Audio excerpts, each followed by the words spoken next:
اس لفظ کے گرد آپ کو گھومتا ہوا نظر آئے گا۔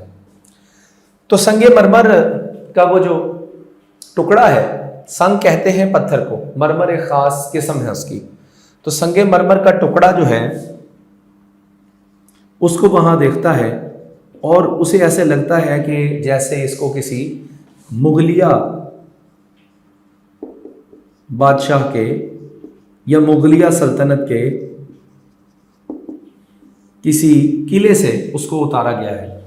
وہ شریف حسین کو بڑا پسند آتا ہے۔ شریف حسین اس کو دیکھتا ہے اور کباڑیے سے اس کی قیمت پوچھتا ہے، تو کباڑیا اس زمانے کے لحاظ سے اس کو 3 روپے کہتا ہے۔ تو شریف حسین اسے لینا تو چاہتا نہیں ہے، لیکن بہرحال وہاں سے جانے کی کوشش کرتا ہے۔ تو اتنے میں اس کباڑ کا مالک یعنی دکاندار اسے کہتا ہے کہ آپ کتنے پیسے دیں، آپ بتائیے کتنی رقم ادا کریں۔ تو نہ چاہتے ہوئے شریف حسین اسے کہتا ہے کہ میں تمہیں اس کا 1 روپیہ ہی دوں گا، اس سے زائد میں بالکل نہیں دوں گا۔ تو وہ دکاندار فوراً ہی کہتا ہے چلے آپ یہی دے دیجئے۔ اب وہ اس سنگ مرمر کے ٹکڑے کو دیکھتا ہے اور اس کو یہ نہ چاہتے ہوئے اس نے خرید لیا، لیکن اس دوران اس کے دل میں ایک خیال پیدا ہوتا ہے کہ کیوں نہ وہ اپنا ایک بہت بڑا گھر بنائے اور اس گھر کے باہر اس سنگ مرمر پر اس کا نام کندہ ہو اور لکھا ہو خوش خط جلی حروف میں، اور وہ وہاں پر اس کو اس کے اپنے دروازے پر لگائے۔ اب یہ خیال اس کے ذہن میں پیدا ہوتا ہے، اتنے میں وہ کباڑیا اس کو لپیٹ کر یہ سنگ مرمر کا ٹکڑا اس کو دے دیتا ہے۔ وہ یہ لے کر شریف حسین اپنے گھر آ جاتا ہے، اس کو دیکھتا ہے، اس کو صاف ستھرا کرتا ہے اور اس کو اپنے ہاں جو بغیر کواڑ کے الماری ہے، کواڑ عزیز طلباء و طالبات دروازے کو پٹ کو کہتے ہیں، دروازے کے ایک حصے کو کواڑ کہتے ہیں، تو یعنی جس پر کواڑ بغیر کواڑ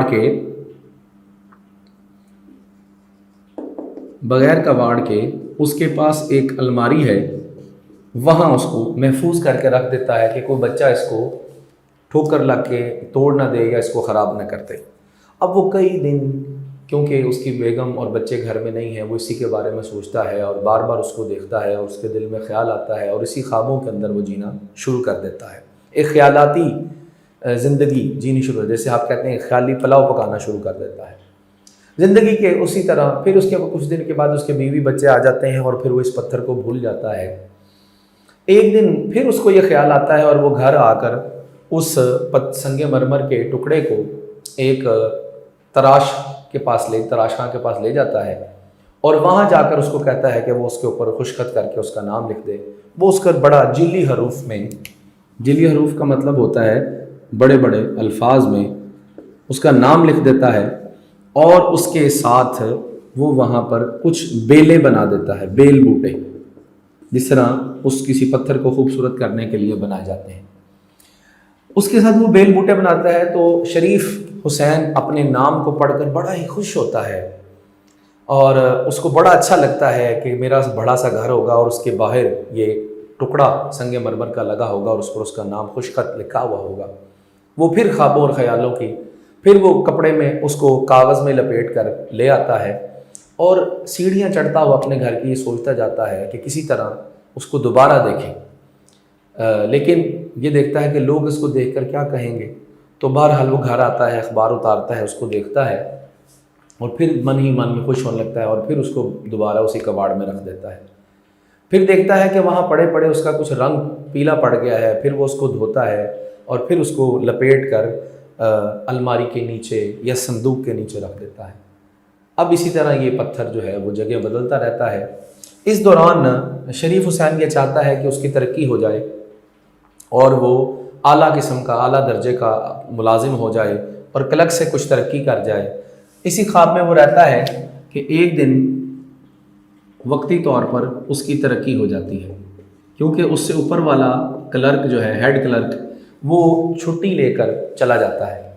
اب یہاں پر شریف حسین بڑی دل لگی کے ساتھ کام کرنے لگتا ہے اور کچھ ماہ کے لیے اس کی آمدن بھی بہت اچھی ہو جاتی ہے۔ اب وہ روزانہ اس پتھر کو، سنگ مرمر کو جا کر پتھر کے ٹکڑے کو دیکھتا ہے، اس سنگ مرمر کے ٹکڑے کو دیکھتا ہے اور پھر اپنی ترقی کا سوچتا ہے، اپنے مال کا سوچتا ہے، اور وہ سوچتا ہے کہ گھر وہ بنا لے گا۔ اسی طرح زندگی آگے بڑھتی رہتی ہے، اور وہ گھر میں بھی اس دوران کباڑ سے لا کر ایک کرسی اور ایک ٹیبل رکھ لیتا ہے، اور دن رات اپنے آپ کو اس کام میں کھپا دیتا ہے۔ اس دوران وہ کلرک جو ہے وہ اپنی سیٹ پر، اپنی جگہ پر واپس آ جاتا ہے۔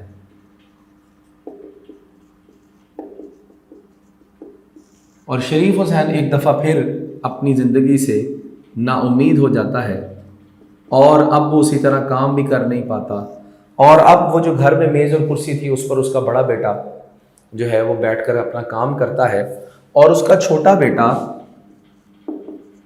انٹرنس یعنی کالج اور یونیورسٹی کے امتحان کی تیاری کر رہا ہے، اس کام میں مشغول اور لگا ہوا ہے۔ اب زندگی گزر رہی ہے اور شریف حسین کی عمر تقریباً 55 سال ہو جاتی ہے۔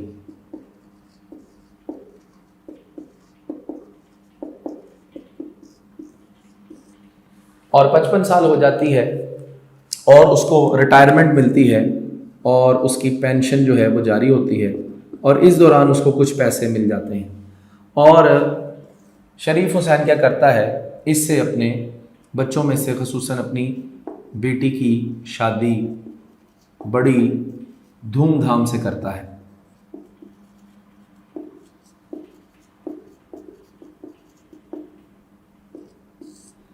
لیکن اس دوران اس کو یاد نہیں رہتا، کیونکہ وہ زندگی کی مصروفیات میں اتنا گم ہو گیا ہے، اب اس کو اس سنگ مرمر کے ٹکڑے کا یاد بھی نہیں۔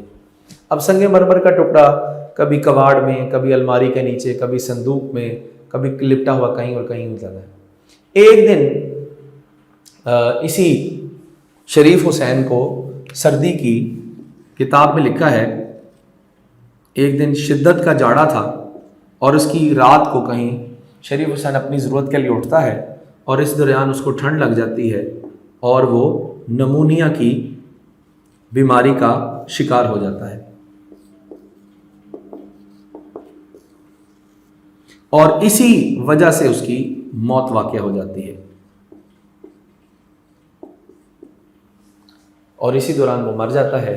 ایک دن اس کا بیٹا، بڑا بیٹا، اپنے گھر کی صفائی کر رہا ہوتا ہے، اور اسے اسی الماری کے اندر وہ ٹکڑا ملتا ہے، اور اس کے اوپر اس کا باپ کا نام کندھا دیکھ کر، لکھا ہوا دیکھ کر اس کی آنکھوں میں آنسو آ جاتے ہیں، اور وہ دل بھر جاتا ہے، بڑا دکھی اور غمگین ہوتا ہے، اور وہ اس کو ایک